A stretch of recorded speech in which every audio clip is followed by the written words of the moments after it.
Hey guys, welcome back to my channel. আমি আবার একটা নতুন ভিডিও নিয়ে চলে এসেছি।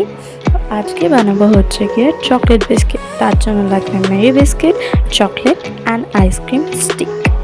ফার্স্টে আমি চকলেটটাকে মেল্ট করে নিয়েছি। আমি একটু মিল্ক অ্যাড করেছিলাম, ওটা তোমরা দিতেও পারো বা নাও দিতে পারো, মিল্কটা অপশনাল। তারপর বিস্কিটে আমি মেল্টেড চকলেটটা লাগিয়ে দিয়েছিলাম। তারপর একটা আইসক্রিম স্টিকের সাহায্যে দুটো বিস্কিটের মাঝখানে দিয়ে দিয়েছিলাম।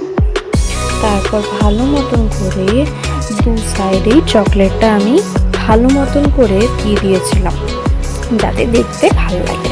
তারপর আমি 15 মিনিট ফ্রিজে রেখে দিয়েছিলাম, ডিপ ফ্রিজে। তারপর আমি অল্প একটু চকলেট নিয়ে পরিবেশন করে নিয়েছি। তোমরা চাইলে করতে পারো, নাও করতে পারো। ভালো লাগলে লাইক, শেয়ার, কমেন্ট করো। Bye bye.